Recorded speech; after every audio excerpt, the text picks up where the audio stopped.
Paris, 6 h du matin. Chaque jour, près de 9000 sapeurs-pompiers interviennent pour porter secours à la population. La journée démarre à la caserne de Ménilmontant. Alors là, tu as la rentrée de secteur Parme. Là, tu as la rentrée Gagarine. Bouge pas. Les interventions n'ont pas cessé de la nuit. La fatigue pèse. Ciao, Boulek. Ouais, j'ai la du rien à la quiche, là. Damien et ses collègues attendent la relève avec impatience. Bon, on est rentré tard, on est rentré à 2 h, on est reparti à 4 h. Puis après, on s'est recouché à 4 h 30. T'as une veillée, ce nuit, là? T'as quoi? Mais ça fait 3, là? Au centre d'appel des sapeurs-pompiers de Paris, les appels affluent. Allô, bonjour. Je suis le docteur. Je vous appelle au sujet d'un AVP qui vient d'arriver à la porte de Bagnolet. Il y a un motard à terre. Bon, c'est un motard de la police nationale. C'est un motard de la police? Ouais. D'accord. Et il est comment, le monsieur, là? Il est conscient ou pas? Ouais, il est conscient. Il a vraisemblablement un problème traumatologique au niveau du membre inférieur. D'accord. Mais écoutez, nous, on arrive. Ouais, d'accord. L'ambulance de réanimation se met immédiatement en route, en direction du périphérique parisien. Je m'appelle Anne, j'ai 28 ans, je suis infirmière. J'ai été mutée à Ménil il y a 4 ans. On est appelé à 6 h 20 pour un accident sur l'autoroute, impliquant un motard, de la police, avec un traumatisme à la jambe. C'est un flic? C'est un moteur de la police. Bonjour. Qu'est-ce qui se passe? Il est tombé à moto à 70 km/h. Il a pas mal à la tête, c'est vraiment au niveau de la jambe. Qu'est-ce qui s'est passé? Vous avez glissé? Est-ce que là vous avez mal à l'épaule? Rien du tout. Vous avez pas mal au ventre non plus là? Quand on appuie, rien du tout? Ok, sur le thorax, ça fait pas mal non plus? Okay. Ça va ou ça fait mal là? Ok, on enlève la chaussure. Il a une forte douleur à la jambe, donc il faut absolument lui enlever la botte parce qu'il faut qu'on voit ce qui se passe en dessous. Si jamais ça fait mal, n'ayez pas peur de le dire. D'accord? Allez, soufflez, essayez de vous détendre, ok?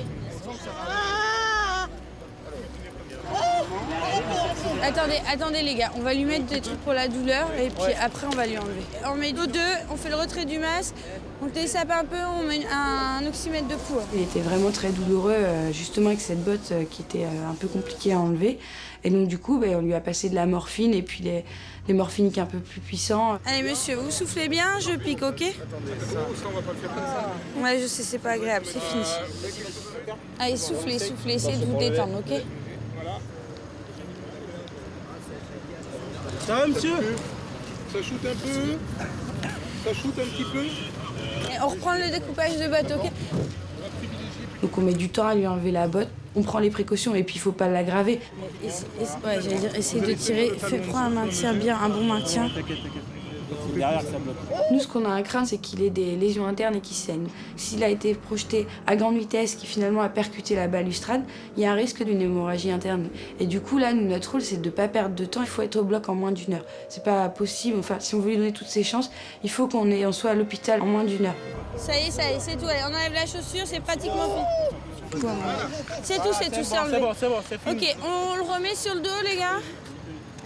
Tiens, là. Laissez-le faire, monsieur. C'est bon, allez, hop, revenez sur le dos. Allez, on va l'immobiliser. Donc a priori, il a une jambe fracturée. Donc on a immobilisé la jambe à l'aide d'une attelle. Je peux enlever ce masque-là ou pas? Ouais, on va arrêter le câlin, c'est bon, on arrête. Qui c'est qui prend le relevage là? Allez, ok, c'est parti. Maintenant, il faut aller très très vite jusqu'à l'hôpital. On va commencer, on va se préparer pour un relevage. Ouais. On se prépare pas, on le fait. Allez, c'est parti. Vous positionnez. Le plus costaud au bassin. Allez les gars, on se dépêche, s'il vous plaît. Voilà. Sur ce genre d'intervention, mon rôle c'est d'organiser pour aller vite et gérer pour que ça se passe sans problème, sans aggravation et sans douleur. Allez, faut aller vous gainer un petit peu, il y en a pour 2 secondes là. Allez, tout le monde est prêt? C'est bon, prêt? Attention pour lever. Levez. Pour rentrer dans ces unités, il faut un petit peu de caractère. C'est pas facile au départ de rentrer parce que quand on est une femme, il y a ses preuves à faire, très clairement. Peut-être un petit peu plus que les autres. Salut, merci, bisous. Sur le papier, je suis d'abord infirmière puisque j'ai fait mon école avant de rentrer à la brigade. Mais je suis dans une institution où c'est un uniforme de pompier que j'ai sur le dos. Soyez pas inquiets, on va pas vous surdoser tant que vous avez mal. Vous risquez pas d'être surdosé. C'est un choix, c'est une histoire de caractère. Il n'y a pas de mérite à être là, c'est qu'on est fait pour ça ou on n'est pas fait. Soit on sent le besoin d'aller un petit peu, un peu aller chercher, d'aller se pousser dans ses limites, de suivre les gars physiquement, d'être capable d'accompagner les gens. Mais je pense qu'il y a une part de on l'a ou on l'a pas.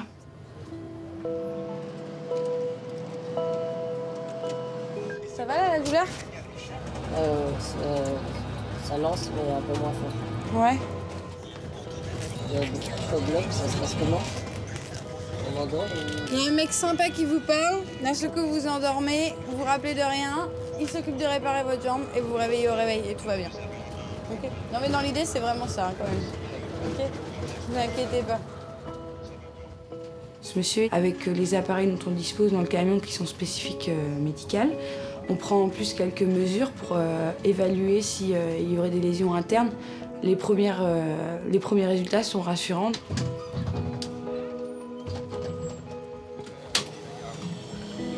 Et donc là, on l'a déposé aux urgences. Il allait rapidement être pris en charge. Donc la douleur, parce qu'on avait beaucoup de mal à calmer la douleur pour ce monsieur.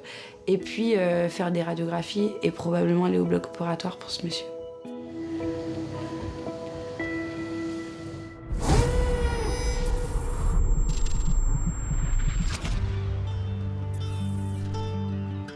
Marseille, il est 9h.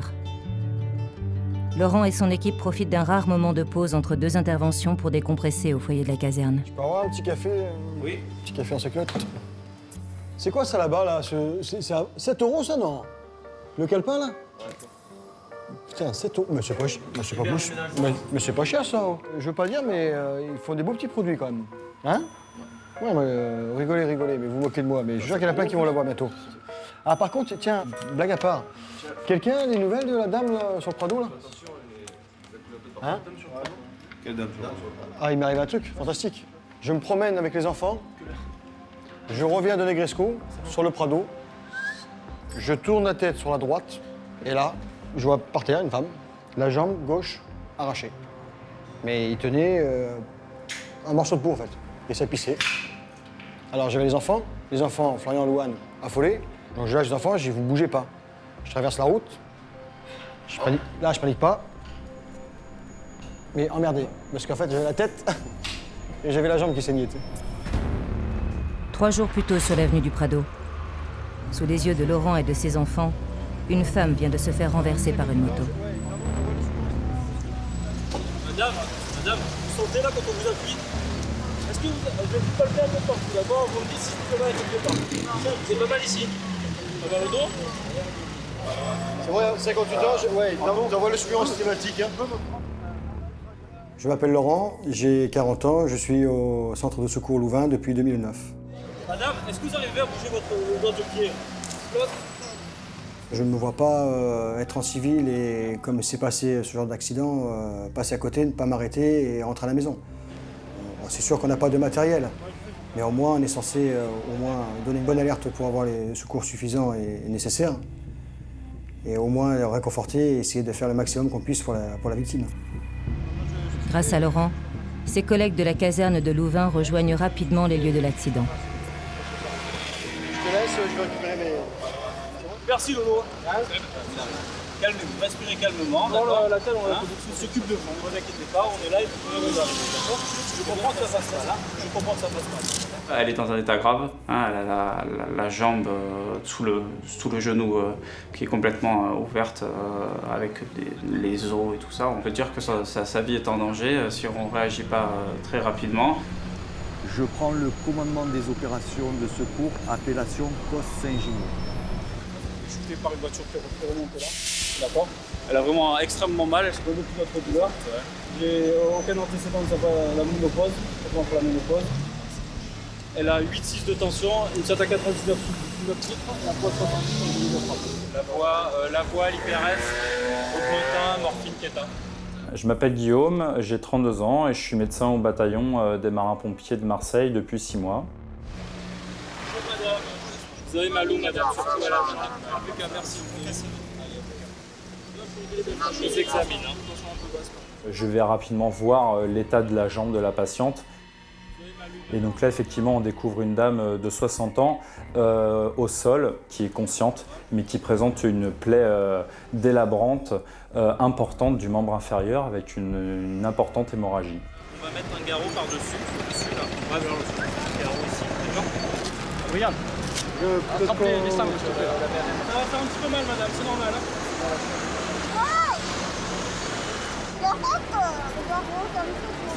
On va vous faire des médicaments, madame, pour la douleur. L'urgence, c'est l'urgence vitale, c'est-à-dire qu'on cherche d'abord à sauver la personne avant de sauver son membre. Voilà, donc là, le risque, c'est l'hémorragie massive, c'est qu'elle perde trop de sang et que son cœur s'arrête. Pansement américain, dans l'ambulance, un pansement, s'il te plaît, rapidement. Je vais vous mettre de la main, faites plus le juste là, doc, ça vous va? On peut mourir d'une hémorragie si elle est vraiment importante, et là, ce jour-là, c'était le cas. 20 kéta administré, soit 50. Efficace, ouais. Tu as des constantes, une tension à 8,6 symétrique aux deux bras. Donc une fois qu'on a posé le garrot, arrêté le saignement actif et pris la mesure des premières constantes vitales, on s'aperçoit qu'à court terme, son pronostic vital n'est plus engagé. Madame, on va vous sédater. Vous allez vous endormir. Alexandrine, tu me prends le brancard, tu me mets devant là, s'il te plaît. D'accord?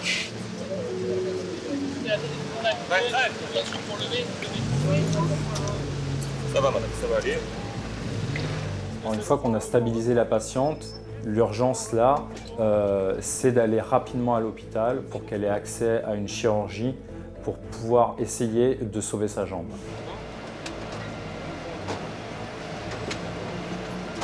On est très inquiet pour le pronostic de sa jambe qui ne tient à quelques lambeaux de peau.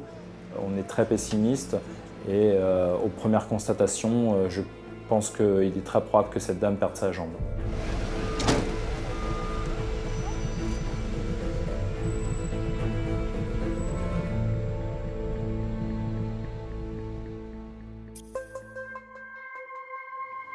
Ouais, donc du coup, je voulais savoir ce qu'elle était devenue, parce que à la fin, quand je suis parti, elle était vraiment pâle, très très pâle.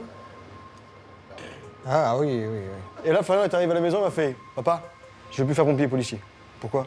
Il m'a dit « Parce que c'est horrible. » Bah, j'ai dit « Non, mais c'est... » Comme ça m'a dit Fabien. Ah, ça m'a un peu déçu, toi.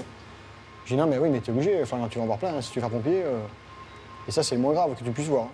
Là, mon fils a pris un peu plus conscience parce que lui, il m'a toujours dit qu'il voulait faire pompier. Et en arrivant à la maison le soir, il m'a dit « Papa, si c'est ça, pompier, je vais y réfléchir parce que je ne pensais pas qu'on voyait des choses aussi horribles. » Et là, voilà, c'était un moment où... Ah bah attends, il a fallu au moins une demi-heure pour calmer Florian, Louane, Mathéo.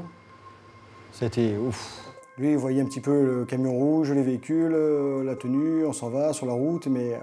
Après, il ne sait pas ce qu'il y a au bout, il ne sait pas ce qu'on voit, parce que je ne raconte pas à la maison ce qu'on fait et ce qu'on voit. Tu veux qu'elle fasse pour marin-pompier que tu veux qu'elle fasse? Non, pas ma fille. Ma fille, non, elle t'arrache sur la tête de suite. Ma fille, alors je vais te calmer de suite. De toute façon, si ma fille rentre au bataillon, je serai avec elle derrière. Voilà. Je suis d'accord avec toi. Ma fille, oh le carnage, je te jure. Il peut y avoir des moments tendus, oui, suivant l'intervention. C'est dur, oui, si on n'a pas ça dans les tripes ou on n'est pas passionné. On ne ferait pas ce métier. C'est plus une passion qu'est aussi un métier, parce que oui, pour tenir debout 24 heures et pour intervenir à n'importe quelle heure du jour ou de la nuit, oui, il faut être motivé, J'avais dit à 16 ans que j'aimerais faire ce métier plus tard. Et aujourd'hui, ben, voilà, j'ai 40 ans et je fais toujours ce métier, avec la même passion. Et à ce jour, je n'ai pas eu un seul moment envie d'arrêter.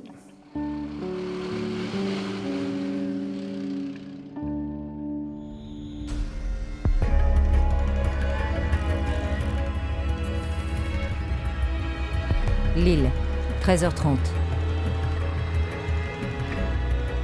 Caserne de Bouvines. Pendant que certains se détendent, Un nouvel appel arrive au centre de secours.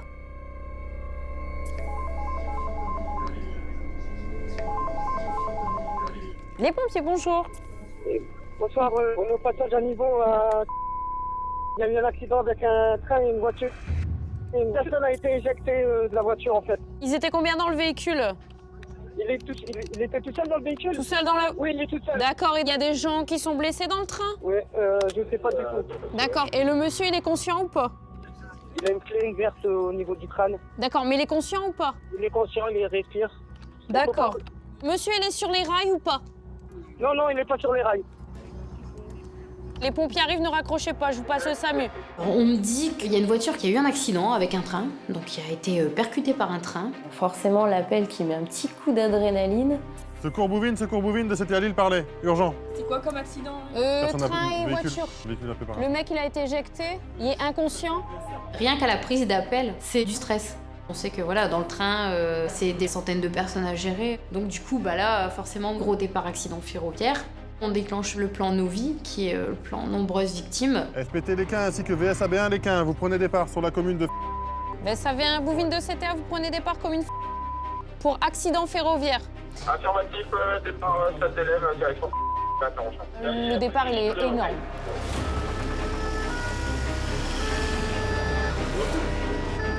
La caserne est en alerte maximum. Tous les véhicules disponibles sont dépêchés sur les lieux de l'accident. Je m'appelle Jimmy, j'ai 24 ans, je suis sapeur-pompier volontaire au centre d'incendie et de secours de l'île Bouvines depuis 5 ans. On part sur un accident ferroviaire, donc apparemment ce serait une voiture qui se serait arrêtée suite à un embouteillage sur la voie du chemin de fer. Et les barrières se sont refermées et le train est rentré dans la voiture.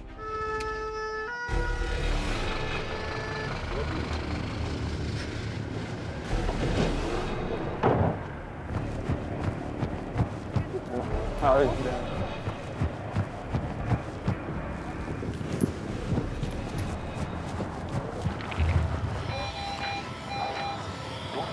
On arrive sur les lieux, ça bouge dans tous les sens. J'aperçois en fait la victime à terre, celle qui se trouvait dans la voiture, dans un état grave, avec un drap sur elle, avec une équipe qui la prend en charge. Épaulé par les pompiers, le SAMU de Lille intervient en priorité sur le conducteur de la voiture qui a percuté le train de plein fouet. Son état est plus que préoccupant. En relation avec le chef d'agré du train. Ouais. Il faut aller voir le nombre de blessés. D'accord, ça marche. Ok. C'est ça. Le train. Le train. Nous, on a pour mission d'aller voir dans les wagonnets de train, voir s'il y a d'autres victimes, si c'est des blessés graves ou légers.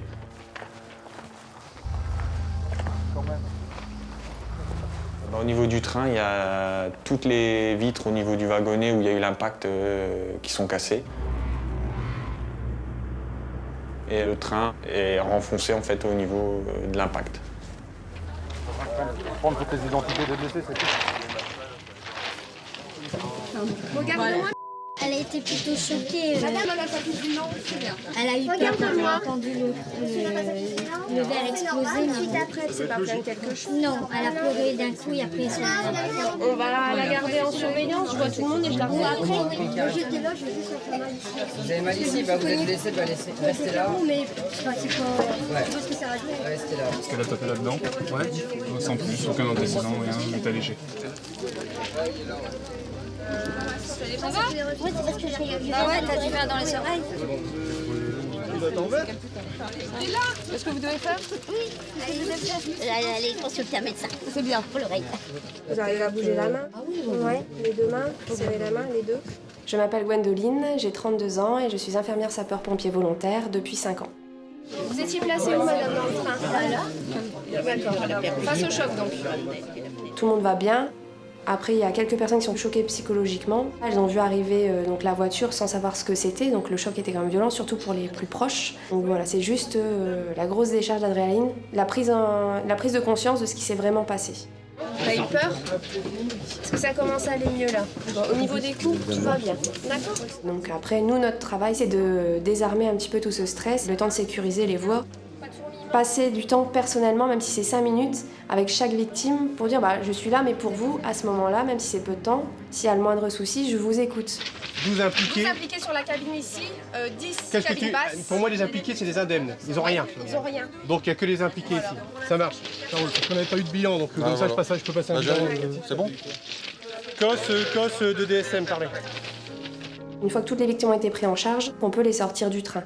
Donc avec un des équipiers d'ambulance, il part en avant pour les mettre en sécurité dans une salle mise à disposition par la mairie. Tu fermes le convoi? Ouais, je ferme Comme la ça, marche. si jamais il y a quelqu'un qui va pas bien, vous êtes là, quoi. Ouais. Mesdames, s'il vous plaît, on va se diriger vers la sortie. Ça, c'est du... Allez, bien. Oula.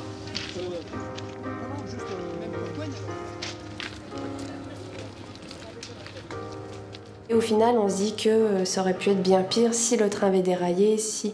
Enfin voilà, donc c'était... tout le monde s'en sortait plutôt bien, mis à part le conducteur de la voiture.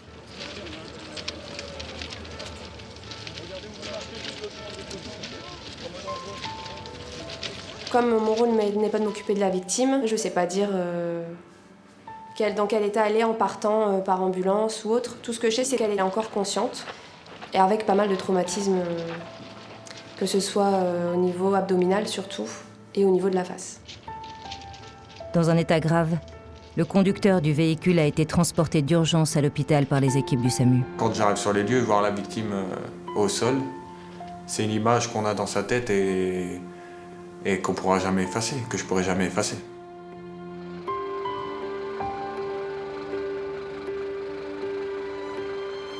En état de choc, les centaines de passagers sont pris en charge dans la salle mise à disposition par la mairie.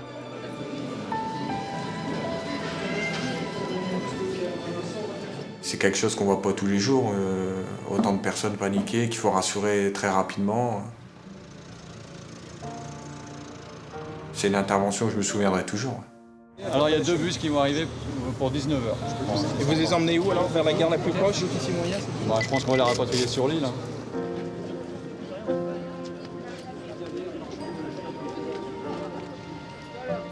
Ce qui peut être paradoxal, c'est qu'à notre niveau, ça reste une des plus belles interventions qu'on puisse faire, mais en espérant ne pas les refaire trop souvent, parce que c'est quand même des accidents assez importants. Mais on sait aussi, c'est dans ce genre d'accident, on sait pourquoi on est là et pourquoi on fait ça. Donc ouais, ça restera marqué un long moment, je pense.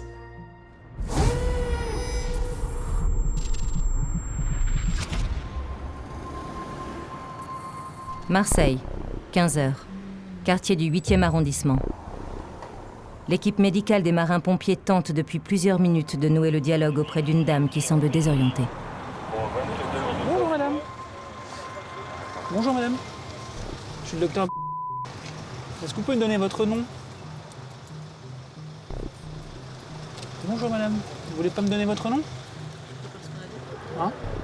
Vous habitez où? Vous pouvez me le dire? Vous vous rendiez où au moment où on vous a retrouvé? Vous vous rappelez où vous vous rendiez? À la maison? Chez un ami? Hein? Vous voulez me regarder? Non, mais je vous fais pas de mal. Je voulais juste regarder votre regard. Est-ce que vous pouvez me donner votre nom, madame? Ok. D'accord. Vous venez avec nous? Non. On va aller à l'hôpital. Il faut faire un petit peu le point. Vous avez perdu vos urines, c'est pas une situation qui est normale, c'est pas une situation qui est grave, mais il faut faire un petit peu le point. Vous vous rendez compte que uriner dans la rue, faire ses urines sur soi, c'est pas normal, donc il faut faire un petit peu le point. Vous avez peut-être fait un malaise, il faut qu'on évalue qu'il n'y ait rien de grave pour vous. Je peux pas vous laisser rentrer à la maison si vous avez un problème, comme on fait votre chien par exemple. Je m'appelle Safa, je suis étudiante infirmière en 3e année et je suis en stage depuis bientôt 2 mois à la caserne de Louvain et j'ai 20 ans. C'est une personne extérieure qui nous a appelés. On arrive sur place et on voit donc une dame qui est sur la voie publique avec son chien. C'est une dame comme tout le monde. Elle n'est pas sans domicile fixe, c'est juste qu'elle semble avoir besoin d'aide du fait qu'elle s'est urinée dessus et même au niveau de son regard, elle semble vraiment être ailleurs.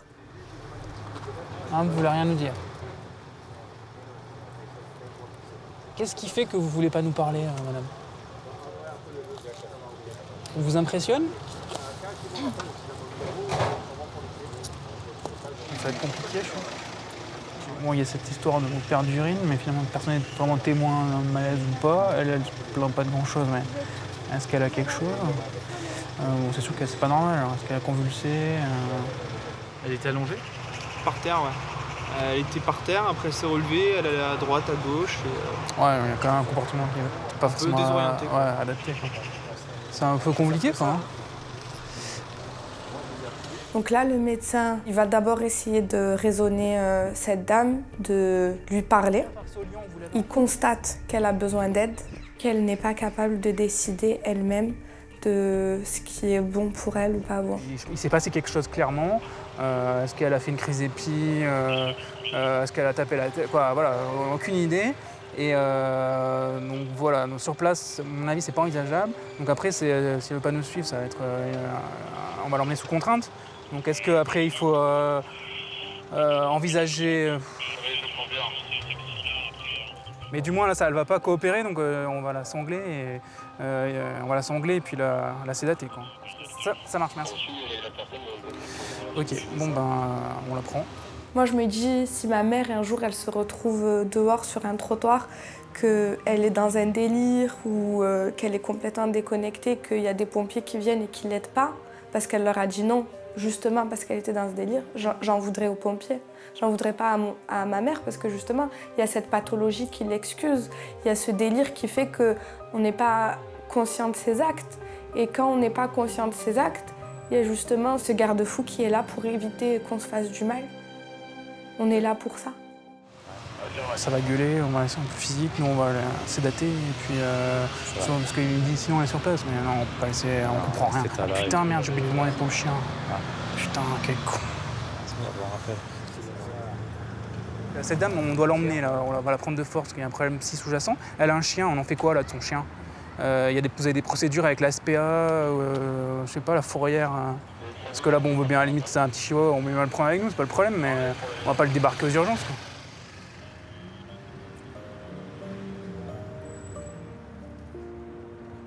On se dit, voilà, on ne peut pas abandonner le chien sur le trottoir. Elle a personne d'autre que nous, donc on est les seuls à pouvoir l'aider et à pouvoir ne pas abandonner ce petit chien. Ça va être ta mission. Oui, je... Ouais. Bon, on va vous emmener. Non. Il faut qu'on vous emmène. Donc le mieux, c'est que ça se passe rapidement, que vous vous asseyez avec nous, qu'on fasse un petit peu le point. Non. Là, en fait, mes collègues vont décider de la transporter. Et en fait, ils me donnent le rôle de m'occuper du petit chien. Parce que voilà, moi, ils me disent, bon, ben voilà, toi, tu t'approches pas d'elle. Je pense qu'ils avaient peur, justement, que ça parte en agression ou que, justement, elle essaye de se défendre, que ce soit violent. Non, pas d'inquiétude. Non, c'est mon sac. Alors, je récupère ça. Non, c'est mon chien. Le chien, il n'y a pas de problème. C'est mon sac et c'est mon chien. Allez. C'est mon chien. Aïe, aïe, aïe, aïe. Ah oui, laissez-vous faire, non, madame. c'est mon chien. Vous me lâchez, vous me donnez mon chien. Vous me donnez mon sac. Mon chien. Non, c'est mon chien. Vous inquiétez pas. Venez avec nous. C'est la jeune fille qui s'occupe du chien. Elle est très gentille avec le chien. Je suis en stage pour m'occuper de victimes, de personnes. Et là, je me retrouve à m'occuper d'un petit chien. Après... on voit l'importance qu'il a pour cette dame et je pense que si c'est à refaire, je le referai.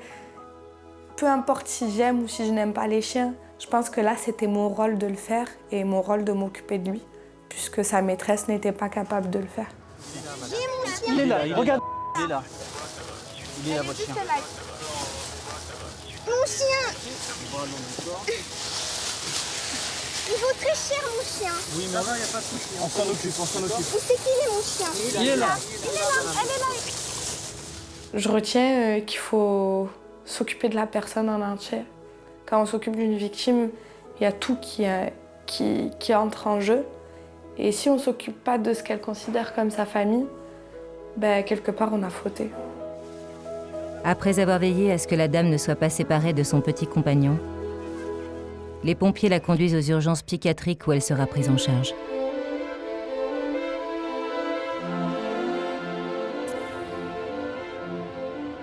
Ce soir, les casernes de Paris et de Lille sont en ébullition. À Marseille aussi, les interventions s'enchaînent. L'ambulance médicale vient d'être appelée pour une urgence respiratoire. Alors, doucement, sur facile.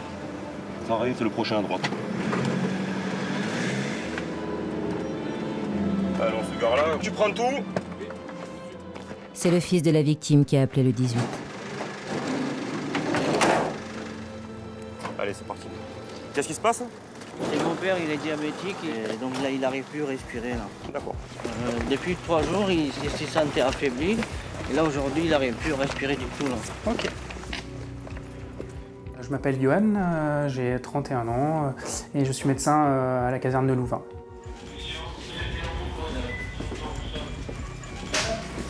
Nous sommes accueillis par le fils de la victime. Il nous dit que son papa respire mal et que cela dure depuis quelques heures et que cela s'aggrave. Il est très affolé. Bonjour. Ok. Depuis quand vous n'arrivez plus à respirer, monsieur? Ça fait 3 jours que tu dis que tu as été. Oui, 3 jours. Ça fait 3 jours que vous avez mal à la poitrine? Oui. D'accord. Est-ce que vous avez des problèmes cardiaques connus? Oui. Oui? Il a été opéré du cœur et il fait Des ordonnances? Opéré du cœur? Non, Ils ont mis des ressorts? Ah! Une compresse, c'est une bande, c'est des perfusions. Je n'arrive pas à respirer. Ah! Il s'agit d'un patient de 66 ans qui est donc assis, en sueur, agité. Clairement, on confirme cette détresse respiratoire. En un coup d'œil, nous réalisons que cela peut mal se passer. Quand vous avez eu les ressorts il y a 3-4 ans, vous avez eu des douleurs à la poitrine? Vous n'avez jamais eu mal à la poitrine? Donc ça, c'est la première fois. D'accord. Et ça fait quoi? Je n'arrive pas à respirer. D'accord. Ça serre? Oui. Okay. Alors, vous allez fermer les yeux voilà, et ne plus bouger un instant. On n'arrive pas à respirer. Si. Et si au contraire, ça vous a fait remonter l'oxygène? Ça vous fait remonter l'oxygène, d'accord? Ça a une petite sensation, peut-être un peu d'oppression, mais c'est que de l'oxygène. Non, je n'arrive pas, s'il vous plaît. C'est au contraire ça qui fait du bien. Mais c'est comme ça, encore c'est bien. Écoutez-moi 2 secondes. Je n'arrive pas à respirer. Mais là, vous n'arrivez pas à respirer parce que vous avez un peu d'eau dans les poumons, d'accord? Donc ça, ce qu'on vous apporte, c'est de l'oxygène. Donc là, on va essayer d'avoir une perfusion, on va essayer de faire un électrocardiogramme pour voir ce qui se passe au niveau du cœur. Et puis on va vous hospitaliser un coup pour faire le point sur le plan cardiaque. D'accord? Donc en attendant, avant que l'oxygène redescende trop, on met un peu d'oxygène. D'accord? Faites-nous confiance, on est là, on est tous là pour vous. Faites-nous confiance. N'arrive pas à respirer. Je sais. Calmez-vous, monsieur. Le patient, de par le contexte d'agitation, ne va pas accepter ce masque et va vouloir l'ôter à de nombreuses reprises. La situation commence à devenir délicate parce qu'il manque clairement d'oxygène. Le fait qu'il refuse ce masque, la situation continue à se dégrader petit à petit. N'arrive pas à respirer. Écoutez-moi 2 secondes. 2 secondes. On va vous faire un électro. Arrête! Non! Je n'arrive pas à respirer. Je sais. Mais là, qu'est-ce qu'il faut faire là? C'est le médecin qui s'en charge. S'il vous plaît. Il n'arrive pas à respirer. C'est l'oxygène. L'oxygène, mais s'il n'arrive pas à respirer, on va pas la mettre l'oxygène quand même. Oui, mais il n'arrive pas à respirer. Le fils ne réagit pas de la manière dont on pourrait s'attendre, situation qui nous gêne dans notre travail.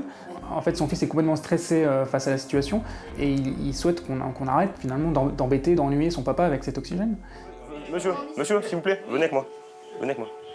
Monsieur, regardez ce qu'il y a marqué. C'est un médecin, il sait ce qu'il fait, vous inquiétez pas. Mais il n'arrive pas à respirer, il a dit que j'arrive pas à respirer. Venez avec moi 2 secondes, je vous explique. Arrêtez! C'est ça votre recette? Oui, mais j'arrive, ne tirez pas de la T'as pas le maillot, mais ne le gênez pas, monsieur, l'intervention.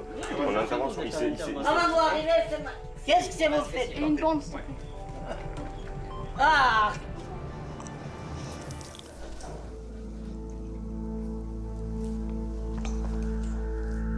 Mon père, c'est tout pour moi. Comme il me disait, j'arrive plus à respirer, bon, moi, le premier geste que je fais, c'est pour le défendre mon père. Quand vous voyez votre père devant vous qu'il est en train de s'étouffer, donc vous cherchez par tous les moyens une solution pour le sauver. Est-ce que vous voulez qu'on vous aide, monsieur? Alors vous allez remettre le masque immédiatement? En fait, il n'a aucune idée des risques qu'encourt son papa si on ne lui administre pas cet oxygène. Bah, je vous explique. Non, comme ça, moi, je respire encore. C'est mieux qu'avec votre... L'étape qui suit, si on ne met pas l'oxygène, on va devoir vous endormir, mettre le tuyau dans la gorge et vous emmener en réanimation. Est-ce que c'est ça que vous désirez? Faites-moi confiance, monsieur. Clairement, le temps est compté. Face à ce refus, nous sommes devant une impasse. Il faut essayer de désamorcer la situation. Il faut faire admettre à son fils l'intérêt de ce masque afin d'améliorer son papa. Le masque, monsieur, ça le mettait dans la zone non dangereuse. On lui enlève et ça le met dans la zone dangereuse. J'ai compris qu'il faut laisser, donc il ne faut pas les empêcher de faire leur travail.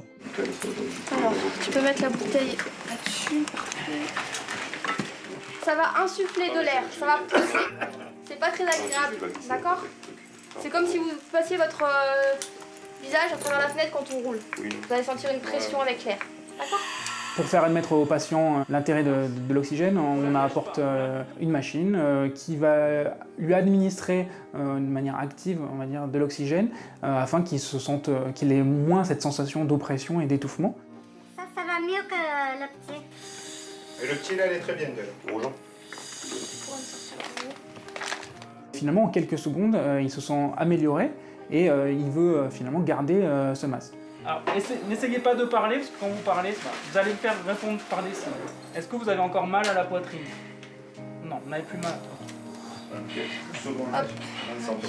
Finalement, au bout de 25 minutes, l'intervention se déroule comme elle aurait dû se dérouler depuis le début.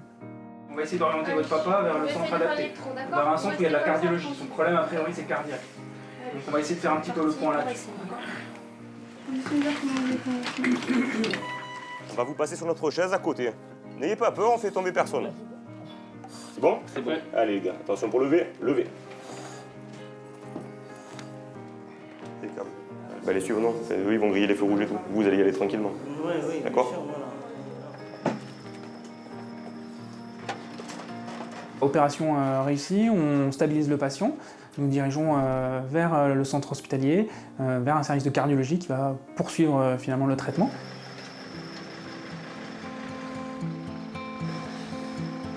J'ai eu la peur de ma vie. Ça m'a donné un espoir qu'ils pourront faire quelque chose pour mon père parce que moi, je n'étais pas capable de le sauver, quoi. Allez, direction Saint-Joëve. Bon, mais... Messieurs, au revoir. Mais à tout à l'heure. Moi, vous me verrez plus malheureusement, mais bonne soirée quand même. Ah, mais à bientôt alors. Pour la pizza. Au final, l'entourage aura un bon souvenir de l'équipe et des pompiers. Son fils est boulanger et nous a invités à passer à la boulangerie chercher des croissants à la fin de la garde. Transpirez moins. L'oxygène dans le sang, il est mieux. On se dit mission accomplie et du coup ces périodes de satisfaction sont importantes, sinon on arrêterait de faire cela. Après quelques jours passés à l'hôpital, une fois son état stabilisé, le père d'Arsène a pu rentrer chez lui auprès de sa famille. Je suis très reconnaissant aux pompiers. Je leur dis un grand merci qu'ils ont pu sauver mon père, qu'il est là aujourd'hui avec nous.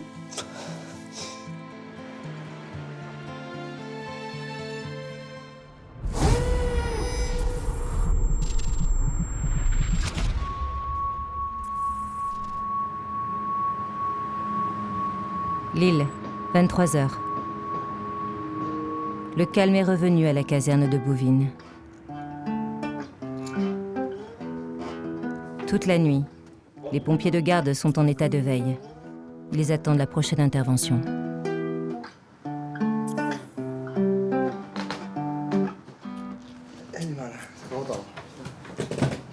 C'est chaud quand même d'apprendre à jouer de la guitare. Bah, en fait, ça c'est comme un piano. Ouais. T'as les touches blanches. Ouais.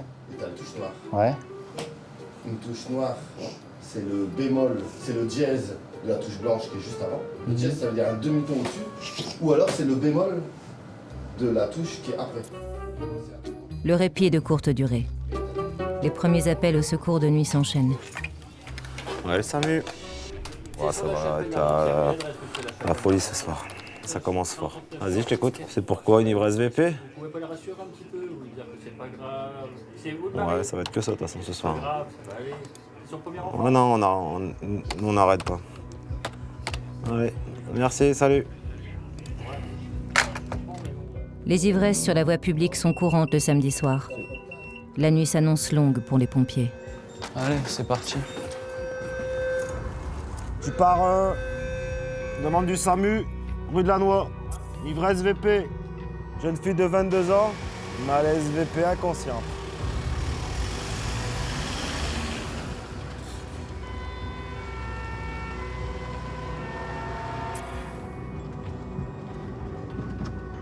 Je m'appelle Jérôme, j'ai 34 ans, je suis pompier depuis 12 ans et je suis à la caserne de Bouvines depuis 10 ans. Bonsoir. Bonjour. C'est vous qui avez appelé? Ah, ça doit venir à fond là. On part pour un malaise voie publique dans un square près de la mairie, sans plus de précision que ça. T'arrives, il y a des personnes qui sont en train de fumer de l'herbe à droite à gauche, tu vois tous des gens qui sont avec des bouteilles d'alcool fortes dans les mains et ça te met tout de suite dans l'ambiance d'intervention, tu sais plus ou moins à quoi t'attendre avant d'arriver, quoi. Je vous explique ce qui s'est passé en fait. Il y a un mec qui a voulu lui payer une bière, il a foutu 2 cachetons dans le verre. Elle est revenue, elle a vomi de la mousse. Qui c'est qui vous a dit qu'il y avait des cachets dans son verre? On l'a retrouvé en terrasse avec une grande bière comme ça. Ouais, mais et après, ça m'a vomi de la mousse. Qu'est-ce qui vous fait dire qu'il y a eu des cachets dans son verre? Je sais pas, moi je connais pas. Ah ouais, ça peut être l'alcool, hein, madame. De toute façon, elle va à l'hôpital là. Oui. Elle s'appelle comment, cette demoiselle?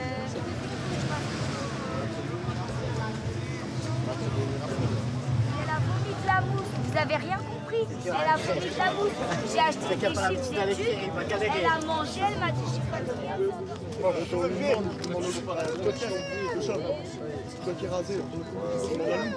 Je m'appelle Morgane, j'ai 23 ans, je suis pompier volontaire à l'île Bouvines et je suis sapeur-pompier de Paris. La personne est en état d'ébriété. La tension très tendue, les gens nous agressent un petit peu.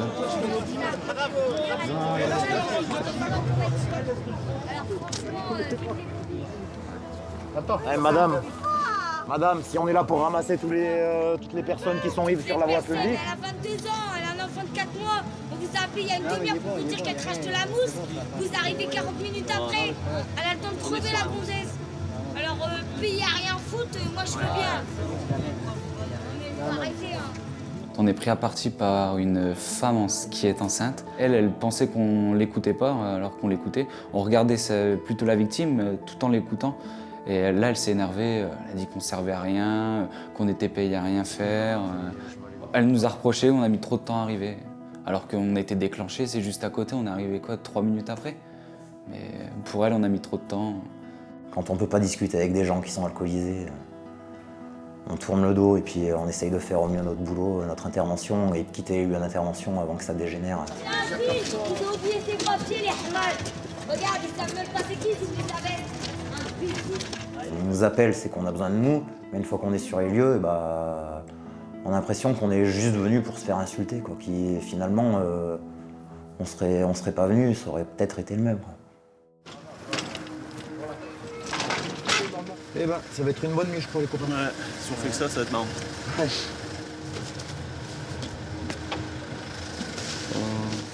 Après, elle a vomi de la mousse. Un, deux. Passe pas. C'est comme ça qu'elle a vomi de la mousse. C'est comme ça. Cette personne-là, elle était quand même très mal en point et je comprends que les gens se faisaient du souci parce que, bon, un coma éthylique, c'est toujours impressionnant à voir.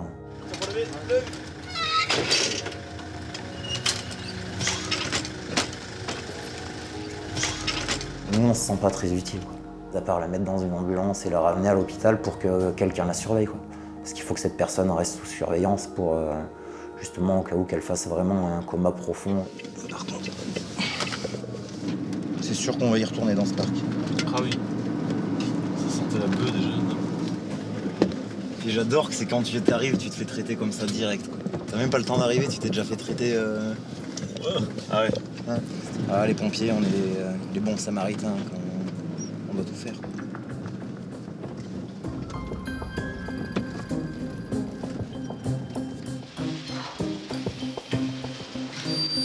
Je reprends le brancard pour la désinfection, je désinfecte le brancard, je remets le brancard dans l'ambulance. Je me rends compte que la vitre de l'ambulance a été taguée. Une première pour moi, on m'avait jamais fait ça.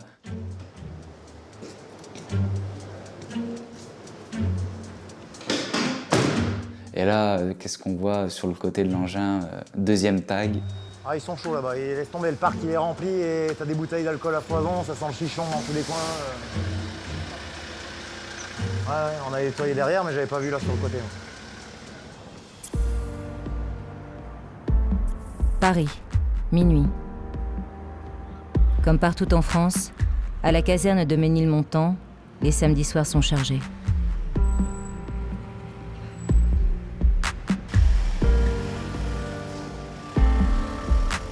Les interventions de la nuit n'ont cessé de s'accumuler. Oh le bordel. Je suis fané là, j'en ai marre, les journées là. Ah, moi aussi. Je crois que tout le monde aujourd'hui en a marre de la journée. Au poste de veille opérationnel, entre deux appels d'urgence, Geoffrey et Charles se détendent comme ils peuvent. Tu vois, avec les autres, tu dis à... C'est sérieux là? Ouais. Ok, ça marche. Tu veux vraiment qu'on se détende quoi? Ah ouais, bah ouais, mec, là, je vais péter un boulard. Si je décale pas avec la patate pour la prochaine inter, je les tue. Moi je viens en bécane. Je vous aime, mais je pars. Vous n'aurez plus d'enfants. Une nouvelle vague d'appels arrive au centre opérationnel des sapeurs-pompiers. Parmi eux, un usager inquiet, sans nouvelles de son voisin. L'ambulance de réanimation de Ménilmontant est immédiatement déclenchée.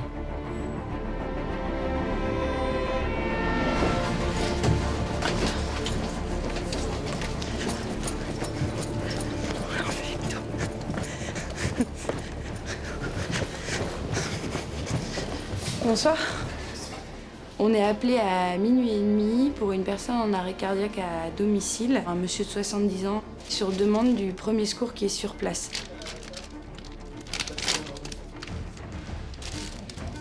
Eux sont intervenus pour une personne ne répondant pas aux appels. C'est la voisine du monsieur qui s'inquiète et donc appelle le 18 pour demander l'intervention des pompiers.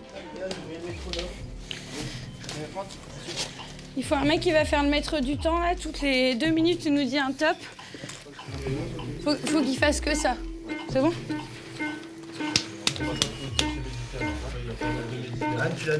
On est vraiment dans quelque chose de grave et il faut aller très très vite.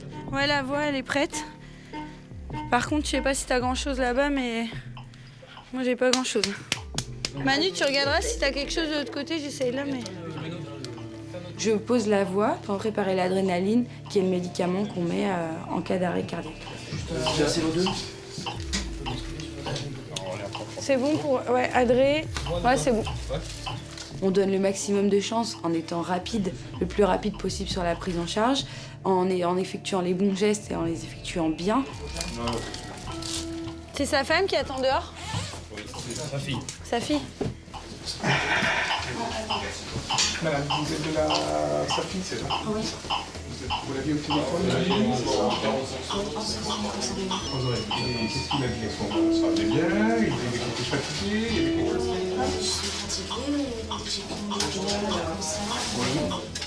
Là, le rôle du médecin, c'est aussi un rôle d'accompagnement. Il est impensable de laisser la fille dans le couloir sans lui donner de nouvelles, sans lui expliquer ce qui se passe.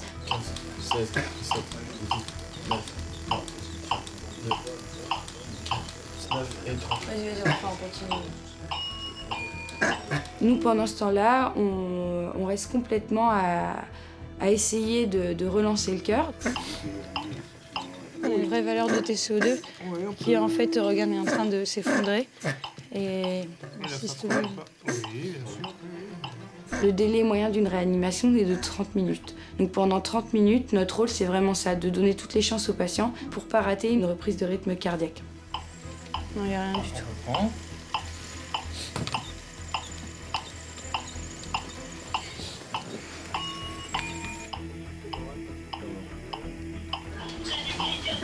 Minutes, on a 20 minutes de réanimation avec les médicaments, avec les applications. Donc, en sécurité arrêtée. Pour l'instant, c'est pas très...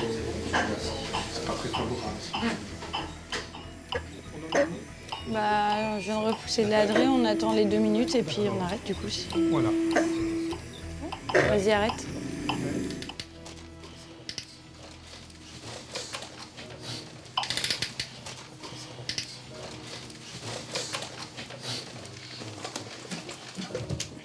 Pour ce monsieur, il n'y a aucune activité cardiaque pendant toute la prise en charge.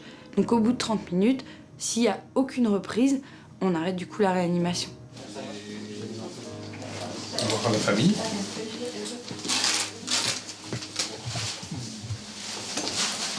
Là, ça fait 25 minutes, on fait la réanimation, mais ça ne prend pas.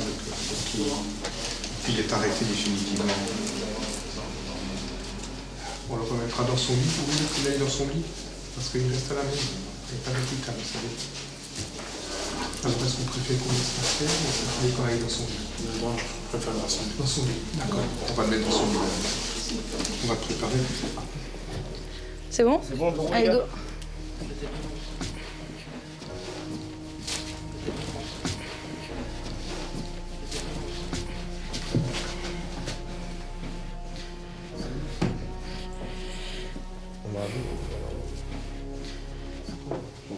Toutes mes condoléances. On l'a installé dans son lit. Est-ce que vous voulez venir le voir?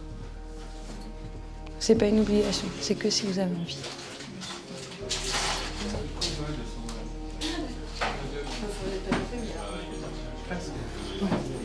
Vas-y, on la laisse passer s'il vous plaît. Est-ce qu'il y a quelqu'un qui a de la lumière? Non, il n'y a pas de... La lumière, elle marche pas, je suis désolée madame.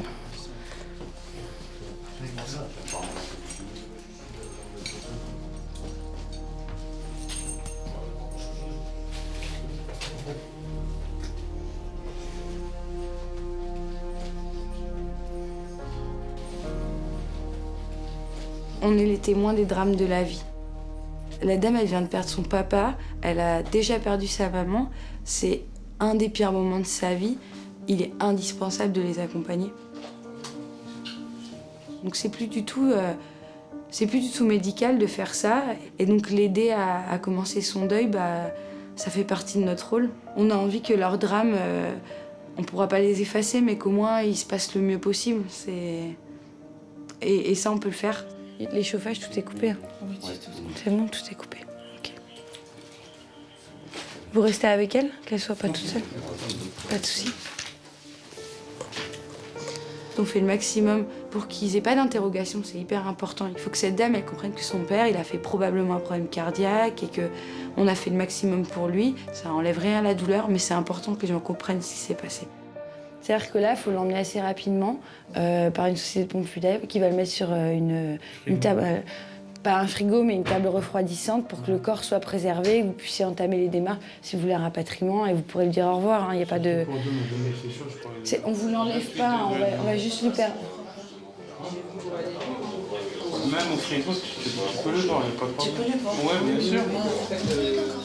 C'est juste pour préserver le corps. Elle est restée très très digne, cette dame. Ils font mal les gens quand ils se contiennent autant. Parce qu'on aurait envie de les aider à pouvoir se libérer, à diminuer leur chagrin, mais il faut du temps pour ça. Enfin, on n'est pas du tout dans cette phase-là. Est-ce que vous avez besoin d'autre chose? Vous avez bien compris tout ce qui se passait là. Qu'on vous laisse les 2 papiers, le certificat de décès et l'autre papier, ça s'appelle un certificat de non-contagion. Ça, c'est ce qui va vous permettre de pouvoir rapatrier le corps. Donc vous devez déclarer le décès en mairie, d'accord? Donc la mairie d'ici vient du... Avec les pièces d'identité? Non, avec le certificat de décès. Prenez-la, la pièce d'identité, mais surtout, c'est le papier bleu qu'on va vous laisser, qui est vraiment important. Ça marche? Merci bien, bon courage, merci. Bon courage. Merci à vous. Au revoir. Merci, au revoir.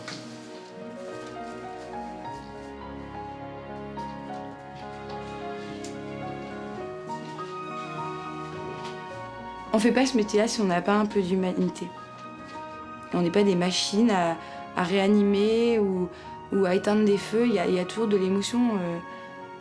Je pense pas qu'on peut faire ce métier si on n'a pas d'humanité. On peut parfois être un peu lassé, on peut se plaindre du rythme du travail, mais il y a toujours de l'humanité. Allez, bonne soirée.